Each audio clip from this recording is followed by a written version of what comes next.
Dijuluki sebagai pemain yang memiliki 3 paru-paru, tidak pernah lelah berlari dan mengikuti lawannya. Lelaki Asia atau lebih tepatnya Korea tersebut seakan-akan menjadi bayangan lawan. Jika lawan berlari maka orang ini selalu hadir di sampingnya. Meskipun tidak banyak mencetak gol seperti Ronaldo ataupun Messi, tetapi pergerakannya sangatlah merepotkan. Salah satu pemain kebanggaan Sir Alex yang siap diletakkan di segala posisi. Dan inilah Park Ji-sung.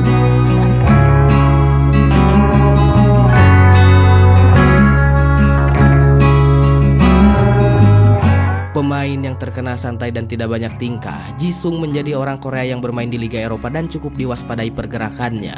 Park Ji-sung juga membuktikan bahwa sebenarnya orang Asia bisa berkembang dan bermain cukup baik di Eropa. Kebanyakan klub-klub besar di Eropa tidak merekrut pemain dari Asia dalam liga besar. Park Ji-sung juga menjadi pemain yang memperkenalkan kepada dunia bahwa sebenarnya Asia dapat bersaing dari segi kualitas sepak bola. Ji-sung menjadi sorotan ketika mulai bermain di Olimpiade Korea. Bakatnya sudah sangatlah terlihat sejak muda. Banyak sekali orang yang membicarakan Ji-sung karena bakatnya tersebut.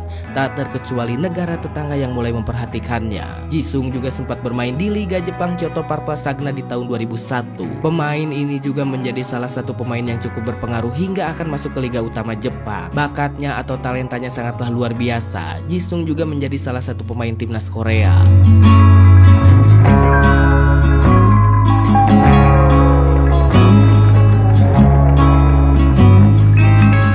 Di momen tersebut bertepatan dengan Piala Dunia yang diselenggarakan Korea dan Jepang. Ini menjadi salah satu momen yang sangatlah luar biasa untuk pemain Asia tersebut dengan sederet pemain lainnya yang berbakat. Dalam Piala Dunia tersebut, Park Ji-sung juga mencetak gol dalam pertandingan bersama Portugal. Hal tersebut sangatlah luar biasa. Pasalnya Portugal dikenal sebagai negara yang sangatlah luar biasa di bidang sepak bola. Timnas Portugal menjadi salah satu top 10 negara unggulan Piala Dunia. Pertandingan demi pertandingan dilakukan Ji-sung bersama rekan timnasnya hingga akhirnya Korea masuk ke semifinal. Namun hal tersebut dapat dihentikan oleh skuad Jerman. Memang Jerman sangatlah luar biasa, tetapi untuk Korea atau tim Ji-sung hal tersebut sudah cukup membanggakan.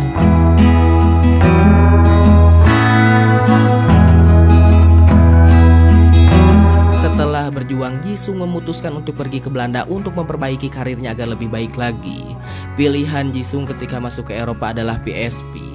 Hal tersebut tidak lepas dari keinginan sang pelatih yaitu Gus Hiddink. Mamang Hiddink sangatlah tertarik dengan bakat Ji-sung dan berpikir jika merekrutnya akan membuat klub PSV menjadi lebih baik. Gus Hiddink sudah memperhatikan Ji-sung sejak lama ketika melatih timnas Korea di Piala Dunia tersebut. Mamang Hiddink sangat yakin bahwa bakatnya dari Ji-sung sangatlah bisa dikembangkan lebih baik lagi. Di awal karirnya bersama PSV, Ji-sung sangatlah kesulitan. Hal tersebut dikarenakan harus beradaptasi kembali dengan pemain baru dan harus lebih kompak bahkan mengerti satu sama lain. Kedatangan Ji-sung ke PSV adalah ketika sang kaki kaca sudah tidak bermain bagi klub tersebut.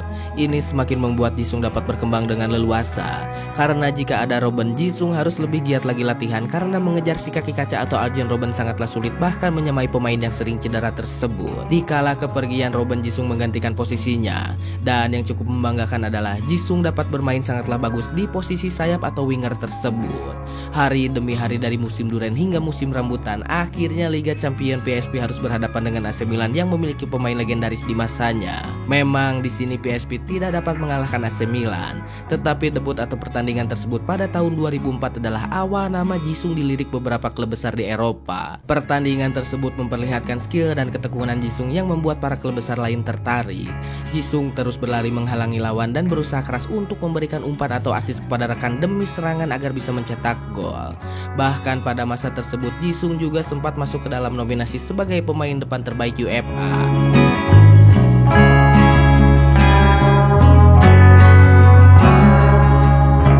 Dikala Manchester United kalah di Liga Inggris oleh Chelsea, Sir Alex sedang membangun proyeknya. Di dalam proyek tersebut, Sir Alex juga mengincar Ji-sung untuk masuk ke klub Setan Merah tersebut.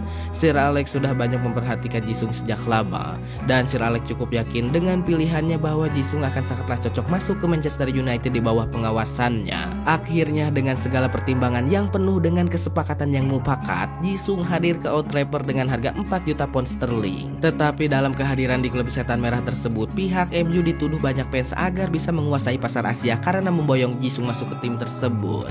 Di kala sangkaan tersebut, Jisung diam dan membuktikan bahwa sebenarnya dirinya layak masuk ke tim Setan Merah. Dalam pertandingan perdananya ataupun beberapa pertandingan berikutnya, Jisung membuktikan bahwa sebenarnya dirinya berguna dan memiliki bakat yang cukup sekaligus memberikan keuntungan besar bagi MU itu sendiri. Ini sekaligus membantah tuduhan untuk pasar Asia, karena Jisung masuk bukan karena soal bisnis pasar Asia, tetapi murni karena tenaga dan skillnya dibutuhkan oleh MU.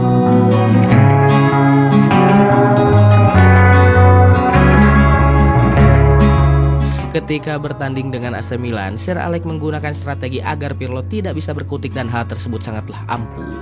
Bahkan Pirlo kebingungan dengan pertandingan tersebut mengapa Jisung bisa mengikutinya kemanapun dirinya pergi. Layaknya seekor anjing pelacak yang melacak Pirlo kemanapun dia berlari. Di momen ini juga Pirlo cukup kebingungan mengapa Jisung memiliki napas yang kuat seperti itu. Dirinya tidak berhenti berlari sepanjang pertandingan. Jisung seperti memiliki paru-paru cadangan atau bisa disebut sebagai 3 paru-paru yang memiliki stamina berlari lebih dari pemain MU pada umumnya. Pirlo juga tidak bisa berkutik, tidak lepas dari penjagaan Jisung, hingga Pirlo seperti mati langkah dibuatnya.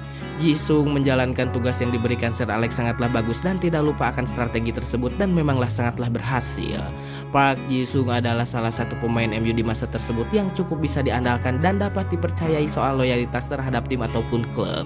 Memang Park Ji-sung tidak banyak mencetak gol seperti Ronaldo ataupun Messi, tetapi Park adalah benteng utama yang harus dilewati demi mencetak gol bagi pihak lawan tersebut.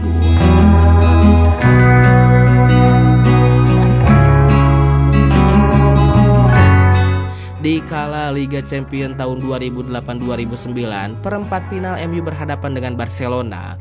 Jisung menjadi penghambat dan pemain paling merepotkan bagi Barcelona. Jisung tidak berhenti berlari dan menghalangi Messi. Meskipun Messi pergi, matanya sangatlah tajam dan napasnya sangatlah panjang. Bahkan pertandingan tersebut Barca harus terhenti oleh MU dan peran terbesarnya ada pada Jisung. Di balik gol sang mega bintang atau Ronaldo, di sanalah ada Jisung yang berperan sebagai pondasi penyerangan. Asis yang diberikan atau umpan terobosan selalu diberikan Jisung kepada sang winger atau sayap, dan sang winger memberikan umpan kepada striker seperti Ronaldo kemudian mencetak gol. Secara tidak langsung Jisung bisa disebut sebagai langkah awal para pencetak gol di MU di masa tersebut. Jisung juga dipercaya sebagai seorang kapten karena kedewasaannya dalam sebuah pertandingan. Di kala semifinal ataupun bukan, Jisung tampak tenang namun penuh dengan konsentrasi tinggi.